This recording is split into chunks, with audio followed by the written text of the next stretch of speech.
Hare Krishna Matajis and prabhujis అందరికీ దండవత్ ప్రణామాలండి. ఈరోజు మనం కార్యక్రమాన్ని ప్రారంభించే ముందు ఆహ్, జగన్నాథ స్వామి ఆశీస్సులు తీసుకుందాం. జై జగన్నాథ్ బలదేవ్ సుభద్రమయ్యాకి జై, సుదర్శన్ భగవాన్‌కి జై, వామనదేవ్‌కి జై, పరశురామ్ భగవాన్‌కి జై, పంచతత్వాకి జై, గౌర్నితాయ్‌కి జై, శ్రీల ప్రభుపాద్‌కి జై, జయ పతాక స్వామి గురు మహారాజ్‌కి జై. ప్రార్థనలు. ఓం అజ్ఞానతిమిరంధస్య జ్ఞానాంజనశలాకయా చక్షురున్మిలితం యేన తస్మై శ్రీగురవే నమః.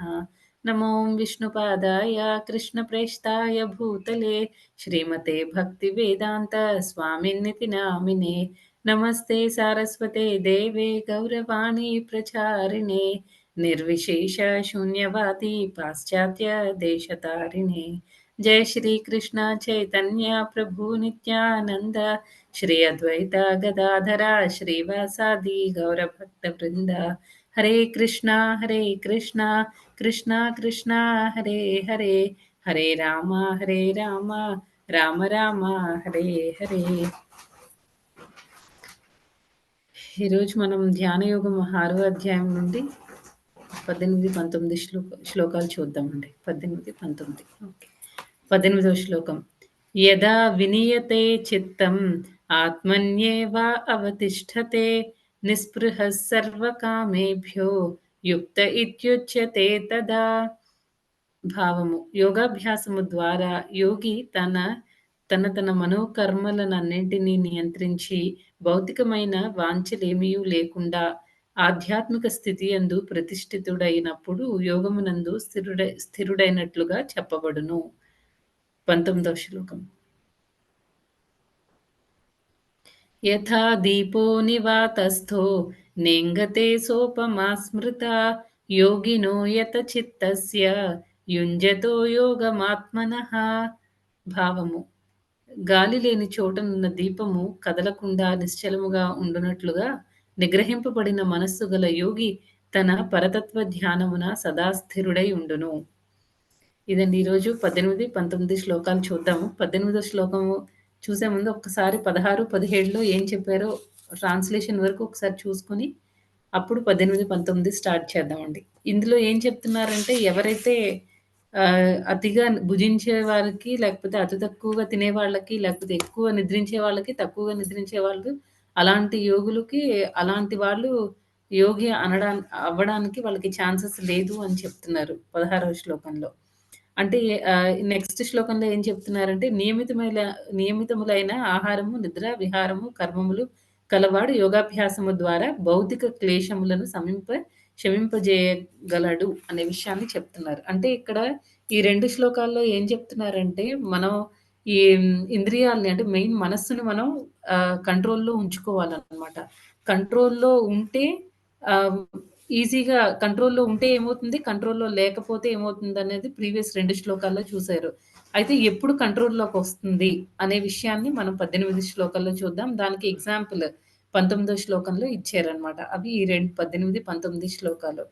అయితే ఈ ఒకవేళ ఎవరైతే ఇక్కడ ఏం చెప్తున్నారంటే 18వ శ్లోకంలో యోగాభ్యాసము ద్వారా యోగి తన మనోకర్మలనన్నింటినీ నియమించి మనోకర్మలన్నిటిని అంటే మ మ మన మనస్సుకి సంబంధించిన అన్ని యాక్టివిటీస్‌ని మనం కంట్రోల్‌లో పెట్టాలి, రెగ్యులేట్ చేయాలి అనే విషయాన్ని చెప్తున్నారు. అది ఫస్ట్ పాయింట్.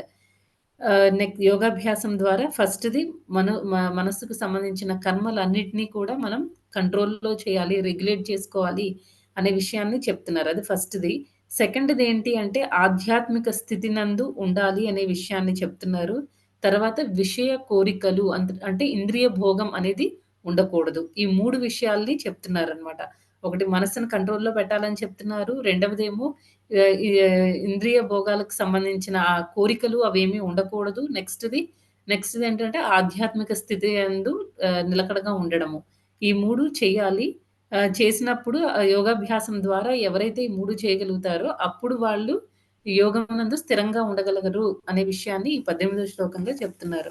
అదెలాగో చూద్దాం. ఇప్పుడు ప్రీవియస్ శ్లోకంలో ఏం చెప్పారండి? ఎవరైతే ఈ మనస్సుని వాటిని కంట్రోల్‌లో చేసుకోగలుగుతారో వాళ్ళకి అంటే అన్నిటిని ఆహారాన్ని, నిద్రని, తర్వాత విహారము, కర్మలు అన్నిటిని కూడా ఎవరైతే రెగ్యులేట్ చేసుకొని ఉంటారో, కంట్రోల్‌లో పెట్టుకొని ఉంటారో, అలాంటి వాళ్ళకేమవుతుందంటే, భౌతిక క్లేశాలు ఏమి ఉండవు అని అంటున్నారు.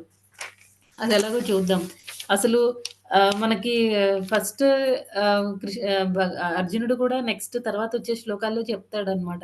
దేన్నైనా కంట్రోల్ చేయొచ్చు కానీ నేను గాలిని కూడా కంట్రోల్ చేయగలను కానీ వాయురివ సుదుష్కరం. గాలినైనా కంట్రోల్ చేయగలను కానీ మనస్సుని కంట్రోల్ చేయడం చాలా చాలా కష్టం అని అంటున్నారు. అయితే మనకి ఈ శ్లోకంలో మనకు 17వ శ్లోకంలో ఏం చెప్తున్నారు?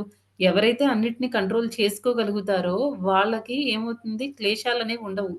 ఇప్పుడు మనకి చాలా సఫరింగ్స్ ఉన్నాయి. ఇప్పుడు సఫరింగ్స్ అనేవి ఇప్పుడు క్లేశాలు అనేవి మనకి మరీ ఎక్కువగా ఉన్నా కష్టమే. పూర్తిగా అసలు లేకుండా ఎప్పుడు హ్యాపీగా ఉన్నా మనం భక్తి చేయడం అనేది చాలా కష్టం అన్నమాట. అయితే ఇక్కడ భౌతిక క్లేశాల్ని మనం ఎలా రెగ్యులేట్ చేసుకోవాలి అంటే ఫస్ట్ దానికి మనకు అసలు క్లేశాలనేవి ఎందుకొస్తున్నాయో మనం ఆలోచించాలి. ఎందుకొస్తున్నాయి? మన కోరికల వల్ల మనకి క్లేశాలనేవి వస్తున్నాయి. ఈ రోజుల్లో మనకి చాలా చాలా రోగాలవి వస్తున్నాయి. ఎందుకొస్తున్నాయండి? మనం తినే ఫుడ్ కానీ, లేకపోతే మన మన హాబిట్స్ కానీ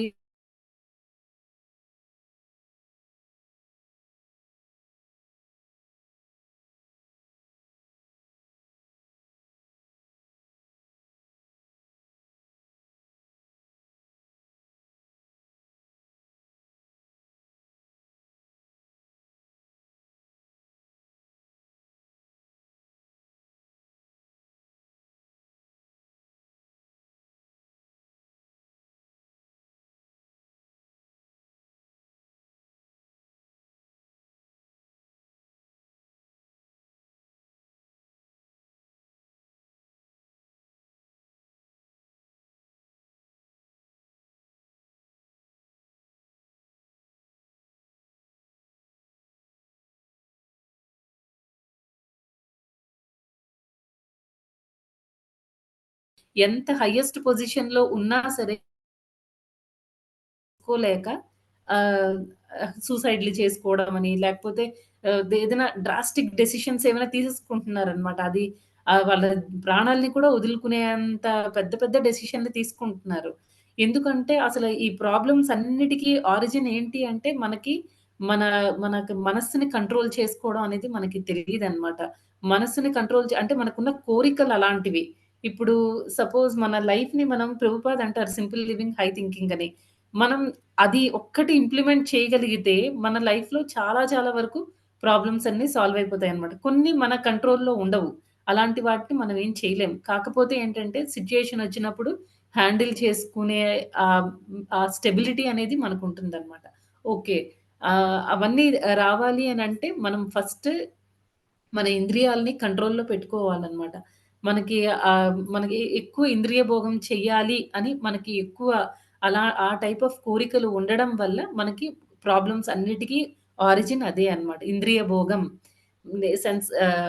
నా ఇంద్రియాలను నేను తృప్తిపరుచుకోవాలి అనే కోరిక మనలో బలంగా ఉంది కాబట్టి, మనకేమవుతుందంటే ఆ ఇష్యూస్ అన్నీ మన లైఫ్‌లో ఉన్న చాలా వరకు ఉన్న ప్రాబ్లమ్స్‌కి మన ఇంద్రియాల్ని మనం కంట్రోల్ చేసుకోలేకపోవడమే అన్నమాట.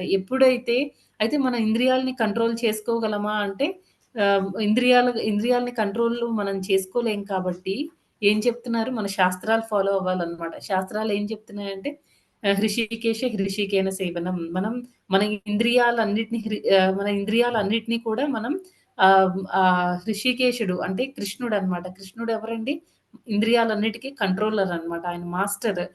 హృషికేశ అంటే ఇంద్రియాలని కంట్రోల్ చేసేవాడని. ఆయన సేవలో మనం ఎప్పుడైతే పెడతామో ఆటోమేటిక్‌గా మనకున్న ఈ ఇంద్రియాలన్నీ కూడా కంట్రోల్‌లో ఉంటాయి.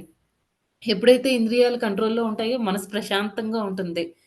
ఇంద్రియాలకి అంటే ఆటిలకి కోరికలు ఆహ్, ఒక్కొక్క ఇంద్రియాలకి ఒక్కొక్క ఇంద్రియ భోగ పదార్థం ఉంటుందన్నమాట. దాని వైపు పరుగులెత్తకుండా మైండ్ అనేది కంట్రోల్ చేయగలుగుతుందన్నమాట. ఇవన్నిటిని కూడా అంటే ఫస్ట్ మనం ఆ ఇంద్రియాలని మనం ప్రాపర్ వేలో వాటిని మనం ఉపయోగించగలగాలి.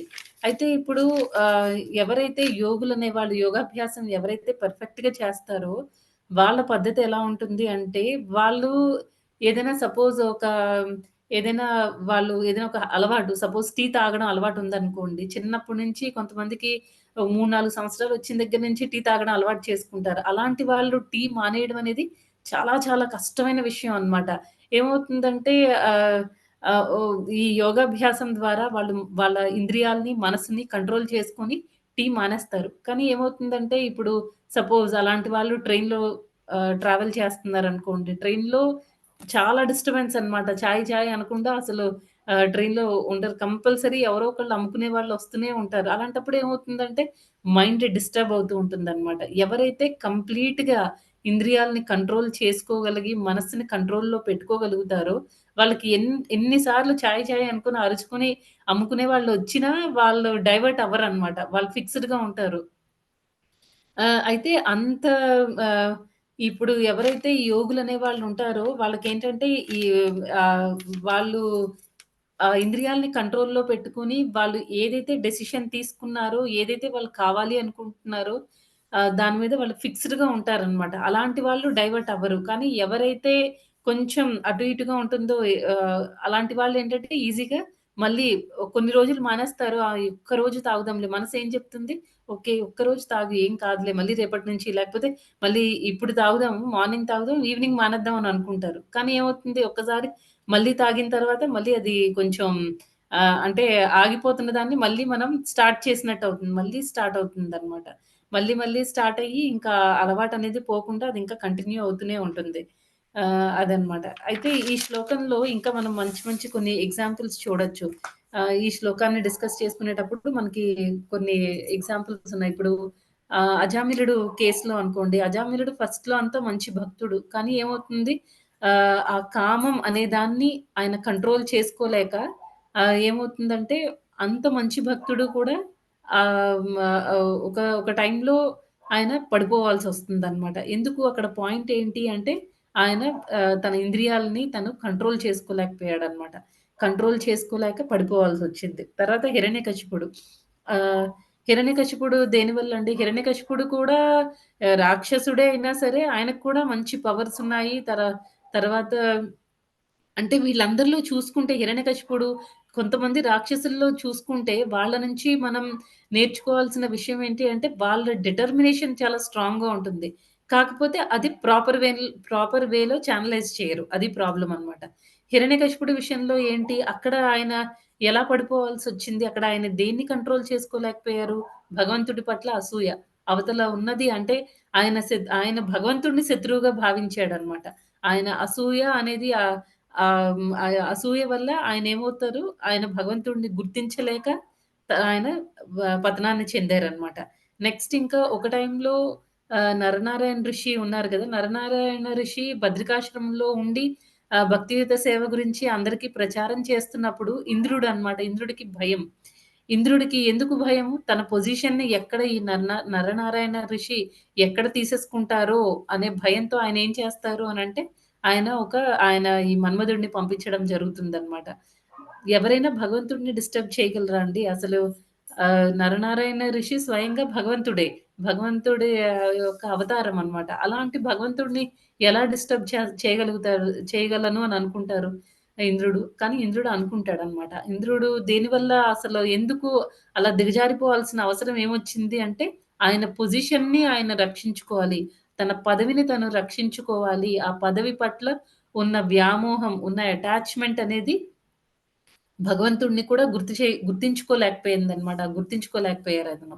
గుర్తించుకోలేక ఏమవుతుంది, భగవంతుడినే టెస్ట్ చేయడానికి అంటే భగవంతుడిని ఎలా అయినా పడగొట్టేయాలి. తన పొజిషన్‌ని తను ప్రొటెక్ట్ చేసుకోవాలి, రక్షించుకోవాలి అన్న ఉద్దేశంతో ఆహ్, ఆ మన్మధుడిని పంపించడం జరుగుతుంది. మొత్తానికి ఏంటంటే అక్కడ ఏం చేయలేకపోతారనమాట. భగవంతుడు అన్ని త్రిగుణాలకి అతీతం. తర్వాత అన్నిటికి కంట్రోలర్ ఆయన. మాయకి కూడా ఆయనే కంట్రోలర్. మయాధ్యక్షేణ ప్రకృతిః అని చెప్పారు. అంటే భగవంతుడు మాయను కూడా కంట్రోల్ చేస్తారు. అలాంటి మాయ ఇప్పుడు ఒక రిమోట్ కార్ ఉందనుకోండి. అది మనం చెప్పినట్టు వింటుంది. అది ఎటు డ్రైవ్ చేస్తే అటు వెళ్ళడానికి లేదు. మనం ఎలాగా బటన్స్ ప్రెస్ చేస్తూ ఉంటే అది అటు అలా మూవ్ అవుతూ ఉంటుంది. మనందరం భగవంతుడి చేతిలో పపెట్స్ అన్నమాట. ఆయన ఎలాగ తోలుబొమ్మలం. ఆయన ఎలాగా నడిపిస్తే మనం అలా నడుస్తాం. ఈవెన్ మాయ కూడా భగవంతుడి చేతిలో తోలుబొమ్మే అన్నమాట. ఎలాగ మనం ఏ చెయ్యి కదపాలి అని భగవంతుడు మన తోలుబొమ్మలకి ఏ చెయ్యి కదపాలి అంటే ఆ పర్టిక్యులర్ దారాన్ని లాగితే అది మూవ్ అవుతూ ఉంటుంది. అదే రకంగా మాయ కూడా అంతే అన్నమాట. అన్నీ భగవంతుడి కంట్రోల్‌లో ఉంటాయి. ఆ విషయాన్ని ఇంద్రుడు ఒక దేవత. ఆయన ఒక పొజిషన్‌లో ఉన్నారు. అలాంటి అతను కూడా అలాంటి ఇంద్రుడు కూడా మర్చిపోతాడనమాట. భగవంతుడిని పడేయాలి అన్న దాంతో ఉంటారు. తర్వాత ఇప్పుడు మనం ఈ శమంతకమని ఆహ్, ఆహ్, పాస్ట్ టైమ్ ఉంది కదండీ! దానిలో ఏమవుతుంది? సత్రాజిత్ రాజుకి ఆ మణి పట్ల చాలా చాలా సమంతకు మణి పట్ల చాలా అటాచ్‌మెంట్ అన్నమాట. దానివల్ల ఆయన ఏం చేశారు? భగవంతుడి మీద నిందలు పెట్టారన్నమాట. నిందలు మోపారు. భగవంతుడే కృష్ణుడే మణిని కాజేసి తన తమ్ముడిని చంపేసాడు. ఇవన్నీ పుకార్లన్నీ పుట్టిస్తారన్నమాట. తర్వాత మళ్ళీ భగవంతుడు మళ్ళీ తిరిగి ఇవ్వడము అవన్నీ జరుగుతాయి. అదంతా సెకండరీ. కానీ ఫస్ట్ ప్లేస్‌లో ఏం జరిగింది? వాళ్ళందరికీ కూడా రకరకాలైన అటాచ్‌మెంట్స్ ఉన్నాయి. ఆ అటాచ్‌మెంట్స్ అన్నీ ఎందుకుంటాయండి? అవన్నీ ఇంద్రియ భోగ తృప్తి కోసం, ఇంద్రియాల తృప్తి కోసం వాళ్ళు ఇలాంటి అటాచ్‌మెంట్స్ అన్నీ ఉండడం వల్ల ఇంద్రియ తృప్తి వల్ల అటాచ్‌మెంట్స్ ఉంటాయి. ఆ అటాచ్‌మెంట్స్ వల్ల ఏంటంటే మనకి ఎవరు ఈ భగవంతుడి పొజిషన్‌ని కూడా మర్చిపోతారనమాట. మర్చిపోయి భగవంతుడు అన్నిటికి సోర్స్. అన్నిటికి మెటీరియల్ వరల్డ్‌కి, స్పిరిచ్యువల్ వరల్డ్‌కి అన్నిటికి కూడా మనకి మనం ఏమైనా అనుభవిస్తున్నాము అంటే అవన్నీ కూడా భగవంతుడి నుంచి మనకొచ్చినవే. అవన్నీ కూడా మర్చిపోతారనమాట. మర్చిపోయి ఏం చేస్తారంటే ఆహ్, ఆహ్, ఆహ్, ఆహ్, ఆ ఇంద్రియ తృప్తి చేసుకోవాలి. లేకపోతే నేనే అన్నీ అనుభవించాలి. తర్వాత పొజిషన్ కోసం కొంతమందేమో వాళ్ళకున్న వాటిని ప్రొటెక్ట్ చేసుకోవడానికి కొంతమంది, ఇలా ఏంటంటే భగవంతుడి పొజిషన్‌ని మర్చిపోతున్నాం. మనమే మాస్టర్స్. నేనే అందరికీ ప్రభువుని. నేను చెప్పినట్టు అన్నీ జరగాలి అనే దాంతో ఉంటున్నారనమాట. ఆహ్, అయితే ఇవన్నీ ఎందుకు జరుగుతున్నాయి అంటే, ఇవన్నీ మనస్సుని కంట్రోల్ చేసుకోలేక, ఇంద్రియాల్ని కంట్రోల్ చేసుకోలేక. ఈవెన్ అర్జునుడు కూడా చెప్తున్నాడు. వాయువునైనా కంట్రోల్ చేస్తాను కానీ, నేను మనస్సుని కంట్రోల్ చేసుకోలేను అంటే, దానికి భగవంతుడు నెక్స్ట్ శ్లోకంలోనే భగవంతుడు దానికి రిప్లై ఇస్తారనమాట. ఏమని? ఆహ్, ఓకే. నువ్వు ఇంద్రియాల్ని కంట్రోల్ చేసుకోలేకపోతే ఆహ్, ఆహ్, నాకు ఫస్ట్ ఆయన ఎలా చెప్తారు? ఓకే. ఇంద్రియాల్ని కంట్రోల్ చేసుకోవడం చాలా కష్టము. కానీ కంట్రోల్ చేసుకోవచ్చు. ఎలా? అభ్యాసంతో కంట్రోల్ చేసుకోవచ్చు అని చెప్తారనమాట. అసంశయం మహాబాహో మనో దుర్నిగ్రహం చలం అభ్యాసేన తు కౌంతేయ వైరాగ్యేణ చ గృహ్యతే. ఏం చెప్తున్నారంటే అసంశయం అంటున్నారు. డెఫినిట్‌గా సంశయం లేదందులో. మైండ్‌ని మనోదుర్నిగ్రహం చలం. మైండ్‌ని కంట్రోల్ చేసుకోవడం చాలా కష్టం. ఎందుకంటే మైండ్ రెస్ట్‌లెస్‌గా ఉంటుంది. చిన్న పిల్లలు చూడండి, ఇప్పుడు చిన్న పిల్లల్ని కంట్రోల్ చేయాలంటే బాగా హైపర్ యాక్టివ్‌గా కొంతమంది పిల్లలుంటారు. ఒక దగ్గర కూర్చోలేరు. ఒక పని చేస్తూ ఉంటారు. మనం వాళ్ళని ఆ పని ఆపేలోపు వెంటనే ఇంకొక పని స్టార్ట్ చేస్తారనమాట. ఏది మంచి పనులు కాదు. ఆహ్, ఎలా అంటే ఒకటి వైపు ఇంట్లో ట్యాప్‌లేమైనా ఉన్నాయనుకోండి, వాటిని వదిలేస్తారు. నీళ్ళన్నీ పోస్తూ ఉంటారు. అది కంట్రోల్ చేయడానికి మనం వాళ్ళ దగ్గర పరిగెత్తేలోపు వాళ్ళు ఇంకొకటి ఏదో స్టార్ట్ చేసేస్తారనమాట. ఏ మట్టో తీసి గోడలకి పూయడం ఇలాంటివన్నీ చేస్తూ ఉంటారు. ఒక పనిని మనం ఆపేలోపు వాళ్ళు ఇంకొక దానికెళ్ళిపోతారు. మళ్ళీ దాన్ని ఆపేలోపు చాలా హైపర్‌గా ఉంటారనమాట. అలాంటి పిల్లల్ని కంట్రోల్ చేయాలంటే మనం ఏం చేయాలి? వాళ్ళకి ఏదైతే మంచిదో అది ఆలోచించుకొని అంటే వాళ్ళు ఎక్కువ దేనికైతే ఒక దగ్గర వాళ్ళని కూర్చోబెట్టడానికి మనం ట్రై చేయాలి. ఫిక్స్‌డ్‌గా ఒక దగ్గర కూర్చొని ఆడే ఆటలేమైనా ఆడిపించామనుకోండి, అప్పుడు వాళ్ళు కామ్ అవుతారు. ఒక దగ్గర కూర్చొని ఒక దాని మీద వాళ్ళు ఉండగలుగుతారు. సేమ్ మనం కూడా ఏంటంటే, ఈ మైండ్‌ని కంట్రోల్ చేయాలి అనంటే, మైండ్ చాలా హైపర్‌గా ఉంటుందనమాట. ఎప్పుడూ చాలా యాక్టివ్‌గా ఉంటుంది. దాన్ని మనం కంట్రోల్ చేయాలి అంటే, ఇక్కడ భగవంతుడు ఏం చెప్తున్నారు? అభ్యాసే అభ్యాసేనతు కౌంతేయ వైరాగ్యం. ఈ 2 ఈ రెండిటి వల్ల అవుతుంది అని చెప్తున్నారనమాట. కరెక్ట్‌గా మనం మైండ్‌ని కంట్రోల్ చేయడం ప్రాక్టీస్ చేసుకోవాలి. ఆ ప్రాక్టీస్ చేయాలి అనంటే ఆ ప్రాక్టీస్ చేయాలి అనంటే మైండ్‌కి ప్రాపర్ ఎంగేజ్‌మెంట్ ఉండాలనమాట. మన అన్ని ఆర్గన్స్‌ని కూడా 'అంబరీష్ మహారాజ్' ఇక్కడ భాగవతం శ్లోక ఒకటిచ్చారు. 18వ శ్లోకం ఆహ్, ఆహ్, పర్పట్‌లో అంటే భాష్యంలో ఒక శ్లోకం ఇచ్చారన్నమాట శ్రీమద్ భాగవతం గురించి. అక్కడ చెప్తున్నారు. శ్రీమద్ భాగవతం 9వ స్కందము 4వ అధ్యాయం 18-20 శ్లోకం. ఇది అంబరీష్ మహారాజ్ గురించి చెప్తున్నారన్నమాట దీనిలో. సవై మనః కృష్ణ పదారవిందయోః వచాంసి వైకుంఠ గుణానువర్ణనే కరౌ హరేర్మందిరమార్జనాదిషు శృతిం చకారాచ్యుత సత్కతోథయే ముకుందలింగాలయ దర్శనే దృశౌ తద్భృత్య గాత్ర స్పర్శేంగ సంగమం ఘ్రాణం ఘ్రాణం చ తత్పాద సరోజ సౌరభే శ్రీమత్తులస్యా రసనాం తదర్పితే పాదౌ హరే క్షేత్ర పదానుసర్పణే శిరో హృషీకేశ పదాభివందనే కామంచ దాస్యే నతు కామకామ్యయా యథోత్తమ శ్లోక జనాశ్రయారతి. ఇక్కడ ఏం చెప్తున్నారండి? సవై మనః కృష్ణ పదార విందయో, మనస్సుని కృష్ణుని పాద పద్మముల దగ్గర ఉంచాలి. తర్వాత వచాంసి వైకుంఠ గుణానువర్ణనే, ఆ వైకుంఠ భగవంతుడి యొక్క గుణగణాలని కీర్తించడానికి మన వాక్కుని ఉపయోగించాలన్నమాట. మనం మాట్లాడే మాటల్లో ఎలా ఉండాలి? ఎప్పుడు భగవంతుడిని కీర్తిస్తూ ఉండాలన్నమాట. ఇప్పుడు సపోజ్ మనకి ఎవరి మీదైనా బాగా కోపం వచ్చిందనుకోండి, పదే పదే వాళ్ళ గురించే మాట్లాడుతూ ఉంటే ఏమవుతుందంటే, మనకు కోపం తగ్గదు సరికదా! అది ఇంకా ఇంకా పెరిగిపోతూ ఉంటుంది. అలాగే ఏంటంటే, భగవంతుడిని మనం పదే పదే కీర్తిస్తున్నామనుకోండి, ఆ భగవంతుడితో మనకున్న అటాచ్‌మెంట్ పెరిగిపోతుందనమాట. అలాగే మనం మనస్సుని భగవంతుడి పాద పద్మముల దగ్గర కేంద్రీకరిస్తే, అంటే మనస్సు ఎప్పుడూ భగవంతుడి గురించి ఆలోచించడం వల్ల, భగవంతుడితో మనకున్న ఎవరి గురించైతే మనం ఎక్కువ ఆలోచిస్తామో, వాళ్ళతో మనకు ఆ అటాచ్‌మెంట్ అనేది పెరుగుతుందనమాట. అలాగే ఇక్కడ కూడా భగవంతుడికి మీద మన మనస్సు పెట్టడం వల్ల భగవంతుడితో మనకున్న ఆ అటాచ్‌మెంట్ అనేది భగవంతుడి పట్ల మనకి ఆసక్తి పెరుగుతుంది. నెక్స్ట్ థర్డ్ లైన్‌లో ఏం చెప్తున్నారు? కరౌ హరేర్ మందిర మార్జనాదిషు. ఈ కరములు అంటే చేతులు కదా! ఈ చేతులతో ఏం చేయాలి? హరి యొక్క మందిరాన్ని మనం శుభ్రపరచాలన్నమాట. మర్జన చేయాలన్నమాట. అంటే క్లీన్ చేయాలి. నెక్స్ట్ శృతిం చకారాచ్యుత సత్కథోతయే. ఏం వినాలి? శృతిం. ఏం వినాలని చెప్తున్నారండి? హరి యొక్క కథలు అన్నమాట. ఆయన పాస్ట్ టైమ్స్ మనం వింటూ ఉండాలి కంటిన్యూయస్‌గా.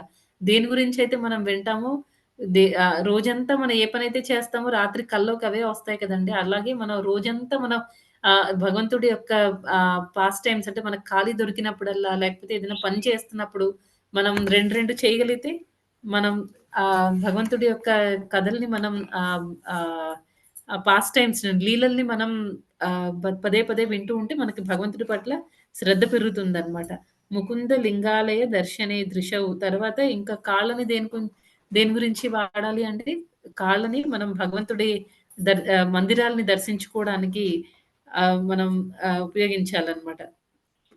తద్భు తద్భృత్య గాత్ర స్పర్శే అంగ సంగమమ్మ. ఇక్కడేం చెప్తున్నారు అంటే, వేరే డివోటీస్‌ని మనం ఆహ్ తన మన బాడీని దేనికోసం వాడాలి అంటే భగవద్భక్తులని స్పృశించడానికి, భగవద్భక్తుల యొక్క దేహాలని స్పృశించడానికి అనే విషయాన్ని చెప్తున్నారు. ఇప్పుడు బాగా మంచి భక్తులున్నారనుకోండి, అలాగ మనం ఒక్కొక్కసారి కొంతమంది మాతాజీలు కానీ, ప్రభుజీలు కానీ వాళ్ళని చాలా రోజుల తర్వాత చూసినా, లేకపోతే మనం ఎప్పుడు చూసినా సరే మనం ఫస్ట్ వాళ్ళకి ఒబేసెన్సెస్ పే చేస్తాము. అంటే సాష్టాంగ నమస్కారం చేస్తాం. తర్వాత ఆలింగనం చేసుకుంటాం. ఎందుకంటే భక్తులతో మనకెప్పుడు మంచి రిలేషన్స్ ఉండాలి. అలా రిలేషన్స్ ఉండడం వల్ల ఏమవుతుందంటే, మనకి వాళ్ళ వాళ్ళ మనల్ని చూసి వాళ్ళు ఇన్‌స్పైర్ అవ్వచ్చు. వాళ్ళని చూసి మనమైనా ఇన్‌స్పైర్ అవ్వచ్చు. అలా అవ్వడం వల్ల భగవంతుడికి మనం ఇంకా ఇంకా క్లోజ్ అవుతాం. ఆహ్, మనం భక్తులతో ఎంత మంచి రిలేషన్‌తో ఉంటే భగవంతుడికి అంత ఇష్టం అవుతాం అన్నమాట. నెక్స్ట్ ఘ్రాణం చ తత్పాద సరోజ సౌరభే. తర్వాత భగవంతుడికి అర్పించిన ఆ కలువ పువ్వులుంటాయి కదా! దాని వాసన, ఆ కలువ పువ్వుల వాసనని చూడ్డానికి మనం నాసికని ఉపయోగించాలి. నాసిక దానికోసం అన్నమాట. నెక్స్ట్ శ్రీమత్ తులస్య రసనాం తదర్పితే. మనం తర్వాత మన నాలుకని మనం ఏం చేయాలండి? తులసిని సేవించి మనం నాలుకని అంటే తులసిని సేవించడానికి నాలుకని ఉపయోగించుకోవాలనమాట. పాదో హరే క్షేత్ర పదానుసర్పణి. తర్వాత పాదములని ఏం చేయాలి అంటే శ్రీహరి తీర్థ స్థలములకు మరియు మందిరములకు పోవుటకు ఉపయోగించాలి. ఆ!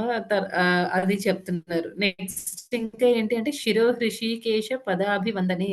హృషీకేశుడికి పాదాభివందనం చేయడానికి, వందనాలు అర్పించడానికి శిరస్సును ఉపయోగించాలి అని చెప్తున్నారు. కామంచ దాస్యే నతు కామకామ్యయా ఉత్తమ శ్లోక జనాశ్రయారతిః. దీనికేం చెప్తున్నారు? తన కోరికలను ఉత్తమ శ్లోకుడైన శ్రీకృష్ణుని కార్యములను నిర్వహించుట యందును నియోగించెను.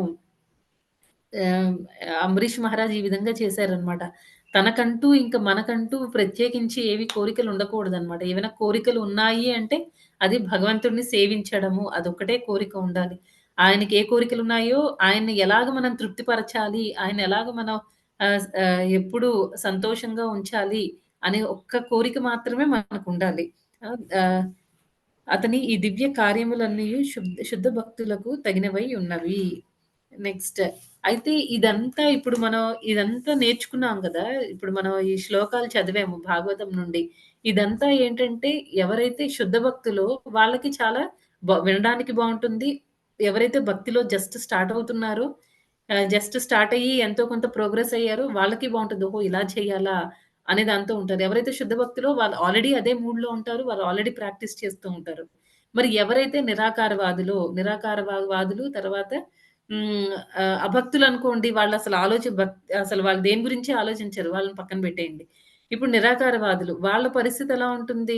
వాళ్ళకి భగవంతుడికి ఒక రూపం ఉంది అంటే వాళ్ళు యాక్సెప్ట్ చేయరనమాట. దాన్ని వాళ్ళు ఒప్పుకోలేరు. అలాంటి వాళ్ళు భగవంతుడి పాదములకి నేను పూజ చేయాలి, లేకపోతే భగవంతుడికి సమర్పించిన తులసి నేను తినాలి, లేకపోతే భగవంతుడికి సమర్పించిన ఆ కలువ పువ్వుల వాసన చూడాలి. ఇవన్నీ వాళ్ళకి నచ్చవనమాట. వాళ్ళు ఇవన్నీ వాటిని ఒప్పుకోలేరు. ఎవరైతే అంటే వాళ్ళకి ఈ ప్రాసెస్ అనేది చాలా కష్టంగా ఉంటుంది. ఎవరైతే సరెండర్ అవ్వలేరో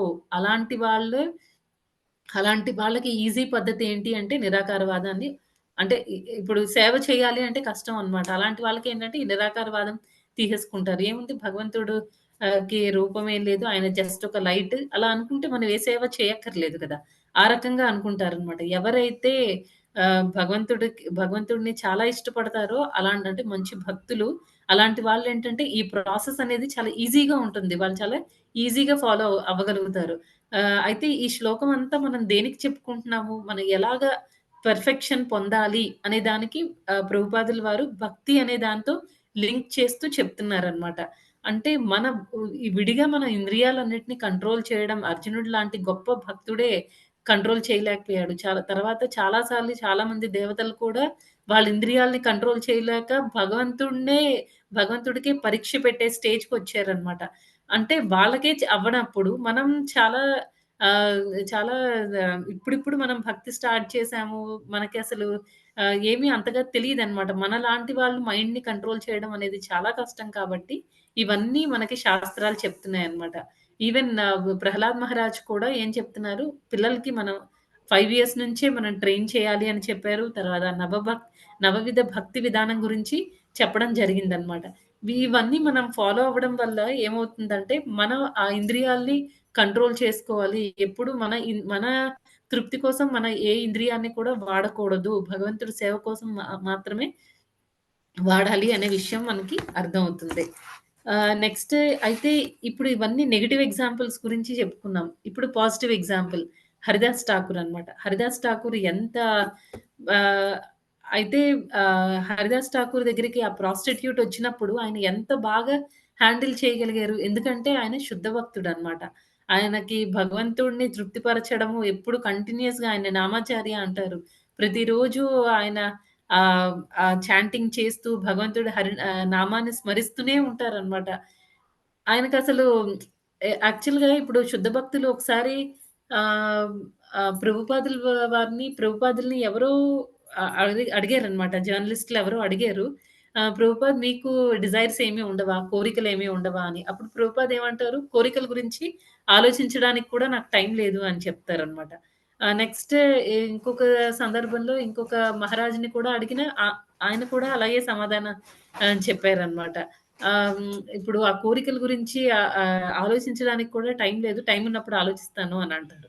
కానీ శుద్ధ భక్తులకెప్పుడు టైం అనేది ఉండదు. ఎందుకంటే వాళ్ళకున్న టైం మొత్తం వాళ్ళు భగవంతుడి సేవకి మాత్రమే వాడతారనమాట.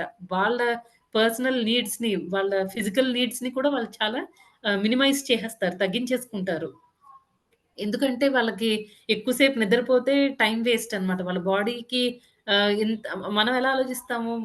మనం ఇంకా భక్తిలో స్టార్టింగ్‌లోనే ఉన్నాం కాబట్టి, మనకెలా చెప్తారు? అట్‌లీస్ట్ 6 అవర్స్ అయినా ఆహ్, ఆహ్, పడుకోవాలి.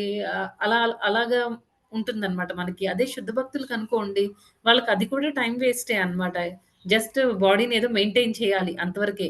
జ కొ ఆహ్, వాళ్ళు కంప్లీట్‌గా ఇంకా వాళ్ళకున్న టైమ్‌ని, వాళ్ళకున్న ఫిజికల్‌గా వాళ్ళకి ఏ మాత్రం కొంచెం ఓపికున్నా ప్రతీది కూడా భగవంతుడి సేవలోనే వాడాలి అనే స్ట్రాంగ్ డిజైర్‌తో ఉంటారనమాట.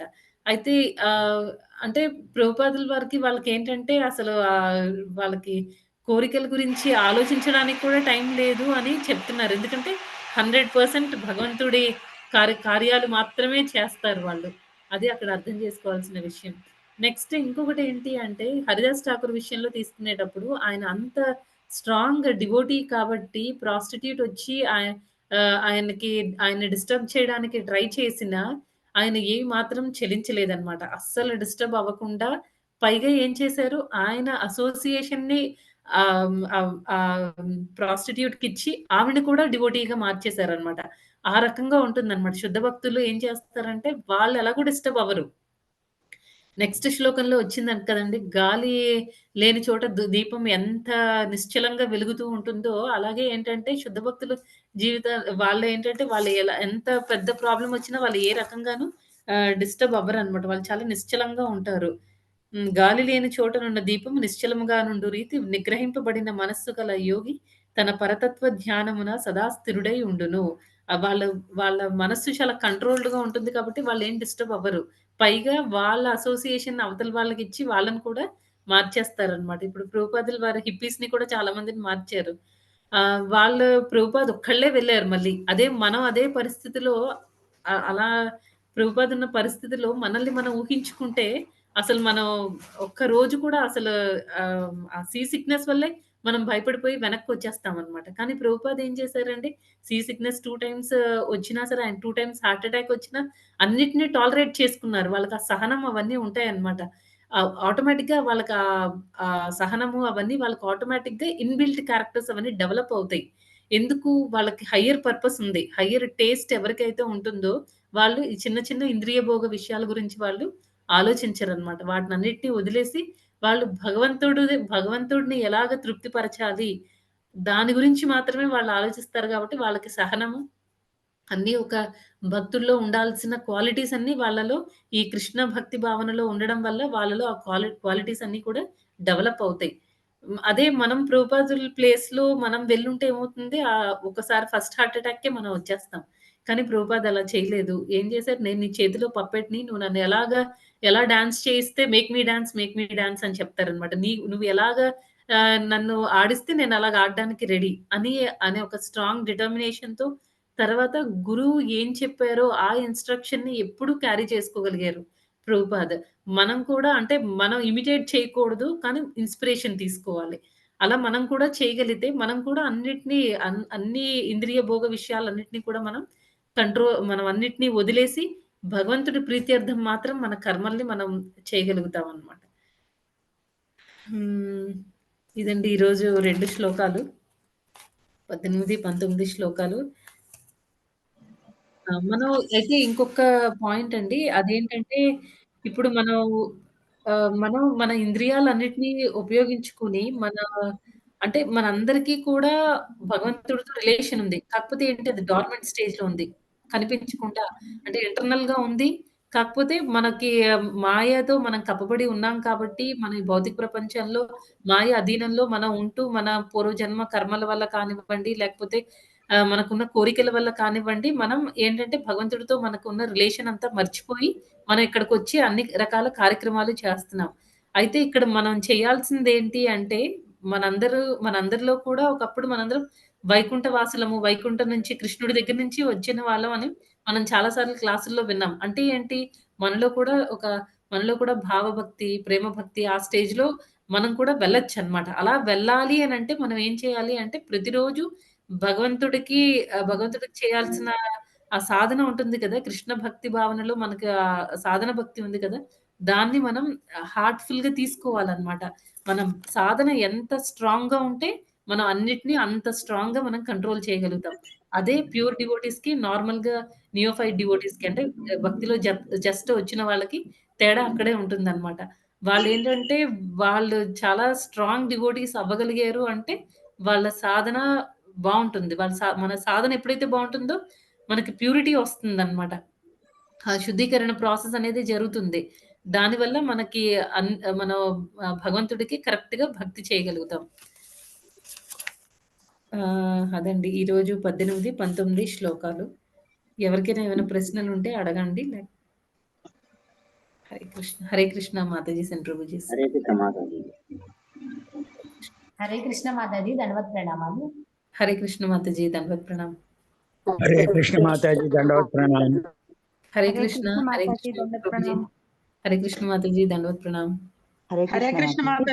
हरे कृष्ण माता जी, दंडवत प्रणाम। हरे हरे कृष्ण कृष्ण माता जी, माताजी, दंडवत दंडवत प्रणाम। प्रणाम। हरे कृष्ण माताजी, दंडवत प्रणाम। हरे कृष्ण माताजी, ధన్యవాదములు. हरे कृष्ण माता जी, दंडवत प्रणाम। हरे कृष्ण प्रभुजी, दंडवत प्रणाम। हरे कृष्ण माता जी। हरे कृष्ण माता जी।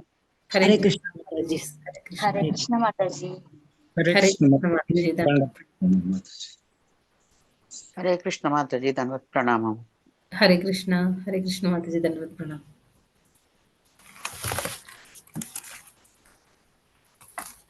हरे कृष्ण థ్యాంక్ యూ ఉత్తమస్త మాతాజీ, thank you devotees. Thank you माताजी। మళ్ళీ हरे మనం कृष्ण। రేపు శ్రీమద్ భాగవతం సెషన్ లో కలుద్దామండి. హరే కృష్ణ.